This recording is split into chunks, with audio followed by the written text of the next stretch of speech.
రఘురామకృష్ణంరాజు గారు తాను ఏ పార్టీలో ఉన్నా కూడా ఆ పార్టీ వాళ్ళకే తలనొప్పులు, ఇబ్బందులు కలిగే పరిస్థితి ఉంది అని ప్రస్తుత రాజకీయ పరిణామాలను గమనిస్తున్న వాళ్ళు చేస్తున్నటువంటి కామెంట్స్. 1924 మంది వైఎస్ఆర్ కాంగ్రెస్ పార్టీ ఎంపీగా ఉన్న తర్వాత రఘురామకృష్ణంరాజు గారి నిర్వాకం చూసాం. సొంత పార్టీ మీద ఏ స్థాయిలో విరుచుకుపడ్డారు అని, సొంత పార్టీకి ఏ విధంగా తలనొప్పి వచ్చేలా చేశారు అని. తర్వాత తెలుగుదేశం పార్టీ అధ్యక్షుడు గౌరవ ముఖ్యమంత్రి చంద్రబాబు నాయుడు గారికి రఘురామకృష్ణంరాజు గారి టాలెంట్ తెలుసు కాబట్టి వీలైనంత వరకు సైలెంట్ చేయాలని చెప్పి డిప్యూటీ స్పీకర్ స్థానంలో కూర్చోబెట్టారు. బట్ రఘురామకృష్ణంరాజు గారు సైలెంట్ ఉండడం లేదు కదా. ఒక రాజకీయ నాయకుడికి మీద ఒక రాజకీయాల్లో యాక్టివ్గా ఉన్న వాళ్ళకు మించి చెలరేగిపోతూ ఉన్నారు. ఆ చెలరేగిపోవడం ప్రత్యర్థులకు ఇబ్బంది అయితే టీడీపీ సంతోషపడేది. కానీ టీడీపీని నావే ముంచే విధంగా రఘురామకృష్ణంరాజు గారి వ్యవహార శైలి ఉంది. ఆయన వ్యక్తిగత ఎజెండాతో ముందుకు పోతున్నారు అని చెప్పి టీడీపీ పెద్దలు దే ఆర్ బిలీవింగ్ స్ట్రాంగ్లీ, వాళ్ళు చాలా బలంగా నమ్ముతూ ఉన్నారు.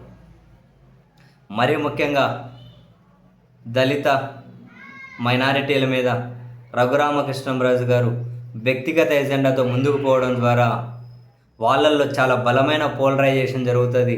అది అల్టిమేట్గా తెలుగుదేశం పార్టీకి ఎక్కడ లేని నష్టాన్ని తీసుకొని వస్తుందని చెప్పి వాళ్ళు బలంగా నమ్ముతూ ఉన్నారు.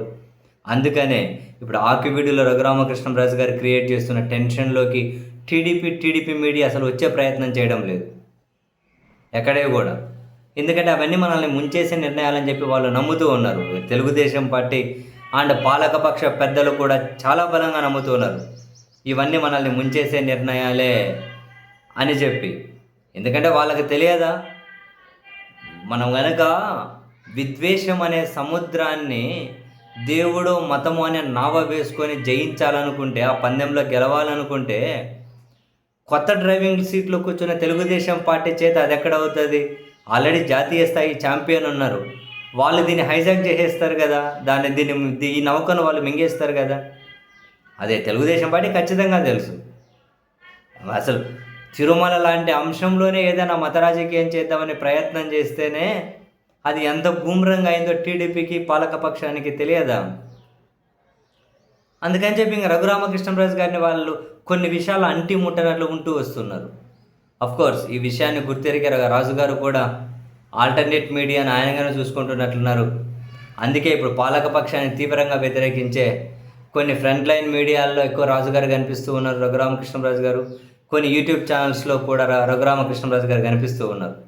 ఇవన్నీ కూడా కోపంతో రగులుతున్న టీడీపీకి ఆ పాలకపక్షాన్ని లీడ్ చేస్తున్న అధికార టీడీపీకి చాలా రగిలిపోయే విధంగా మంట పెడుతున్న నిర్ణయాలే. అలాగని చెప్పి వాళ్ళు కక్కలేరు, మింగలేరు. రఘురామకృష్ణరాజు గారిని ఏమని అనలేరు, అలాగని ఆయన వదిలించుకోలేరు, లేదా ఆయనకు మద్దతు ఇవ్వలేరు.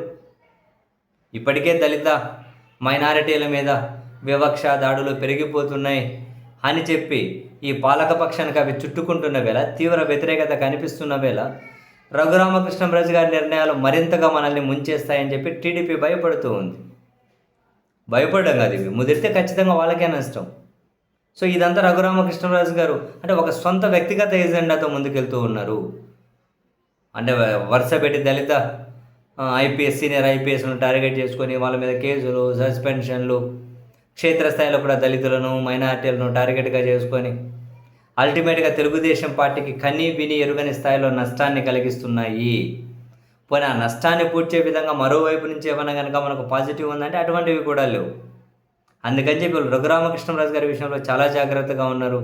ఎన్ని జాగ్రత్తలు తీసుకున్నా మరి నావ మునగకుండా ఎంతవరకు కాపాడుకోగలరో చూడాలి సీరియస్లీ.